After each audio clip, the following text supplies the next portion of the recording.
story we get in Matthew about Jesus' Last Supper and then his death on the cross is basically the same story that we get within the Gospel of Luke, the Gospel of Mark, a little bit more details in the Gospel of Luke, in the way that Luke describes it, a little bit less details in the Gospel of Mark, but the same story, and so there isn't a lot of new details that I'm going to cover here. The one thing that we do get that it's new prior to Jesus' ascension in Matthew, because I do want to cover that, is we have the Judas's death in chapter 27.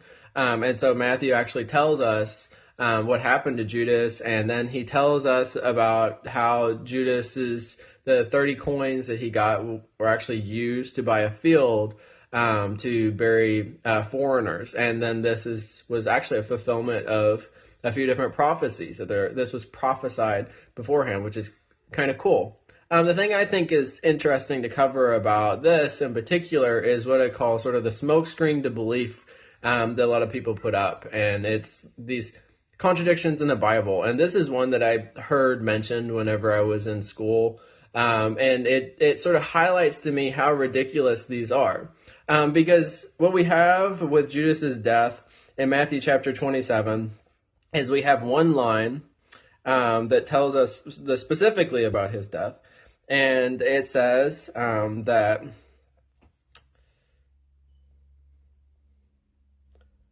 it says in verse 5 of chapter 27, Judas threw the silver coins into the temple and left, and he went out and hanged himself. So he went out and hanged himself. That one sentence is all we get. But then in Acts chapter 1, herein is the claimed contradiction. Later on in verse 18, we get a description. It also describes about how these 30 shekels were paid in the field of blood, so it describes the same thing there. But then it says, Luke in Acts writes in Acts chapter 1, verse 18, he says he said that Judas acquired a field with the reward of his unjust deed, and falling headfirst, he burst open in the middle, and all his intestines gushed out. So in Matthew, we have hanged. In Acts, we seem to have intestines gushed out. For some people, this is literally enough to say, I'm not going to believe in the Bible because there's a contradiction in how Judas is described as dying in one of the Gospels and in Acts. And to me, this is silly and ridiculous just at face value. And I want to describe this distinction first before I get into actually talking about the apparent contradiction, because at face value, this is a ridiculous reason to not believe in Jesus. Because it gets into something called inerrancy. Is the Bible inerrant? Does the Bible describe errors? Does it sometimes get things wrong? And that's a good discussion to have as a Christian. It talks about sort of the holiness of the Bible, it's a sort of evidence for the divine inspiration in the Bible in a sense, although I think you can get there even without inerrancy if you make the arguments that way. But what it doesn't do is tell us whether or not the gospel accounts, the accounts of Acts, are true accounts of what happened in history about Jesus and his followers. In real history, we have all kinds of errors between accounts. That's what humans do when they write things. So the question for someone who is debating on whether to believe in Jesus, you should never even have something silly like this, like a one-line difference in two different texts that both account for the same events happening. In fact, the fact that they get many details right should be a reason for a reasonable person to believe, to say this seems accurate because they get so many things right. The fact that you're making an argument against inerrancy is not a good argument if you're talking about whether or not to believe at all that these are accurate accounts about Jesus of Nazareth and his followers. So that's the first point.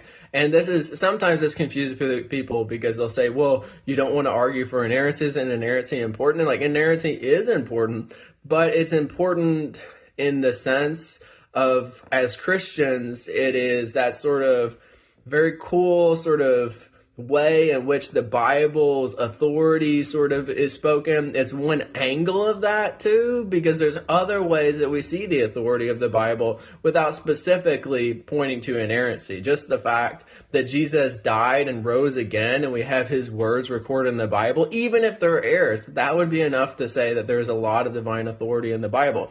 But we do have good arguments for inerrancy. But the first thing that's important to lay out is to say that those arguments have nothing to do with whether or not you should believe the Bible. If you are earnestly, honestly seeking what religion is true, who is God, and wanting to know more about him, then inerrancy, it's a, like I said, it's a smokescreen. If you're throwing up and you're mentioning Judas's death to Christians as the reason why you don't believe in Jesus, then you're being dishonest. That's a dishonest reason to not believe in Jesus. It's a fine discussion to have, but it has nothing to do with that sort of line of whether or not the evidence should lead you to believe that Jesus is God, that Jesus is who the Bible says that he is.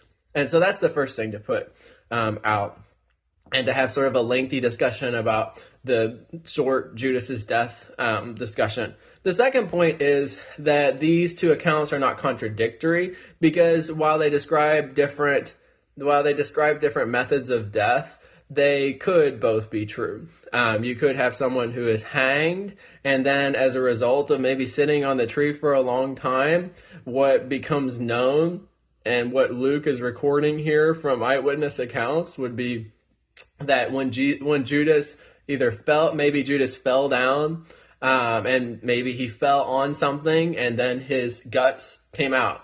That could be the case. Maybe he didn't tie the knot very well. He hanged himself, he fell, and his guts were spilled out. And that became the thing that was really known about it.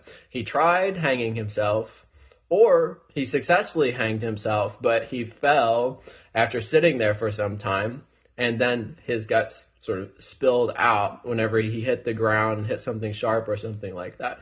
The point is, these things are not inherently actually contradictory at all. There are two accounts of what happened to Judas that describe different details about how he passed away. And so it's not really an obstacle for inerrancy. It makes inerrancy if you're describing whether or not there could be different details about specific historical events. It makes it a little bit more difficult, but it's not really an obstacle for inerrancy either, because again, there are very good explanations of how these two things may have both happened and may both be true of the situation. And so it's not an obstacle for inerrancy, but my bigger point is that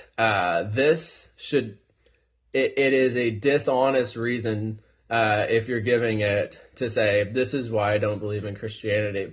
That's silly, because the question about Christianity is whether or not Jesus was whether or not Jesus is who Christianity says he is, that he was more than just a moral teacher, that he did miracles, that he claimed to be God, that he claimed to be sent from God, that he died on the cross and he rose from the dead on the third day. Those are the sorts of questions, and the answers to them should be the differentiators about whether or not you believe in Jesus, not whether or not the two accounts about Judas's death, the two one sentences in only one gospel account and in Acts happen to contradict one another, happen to give different accounts of how Judas died. It's completely dishonest.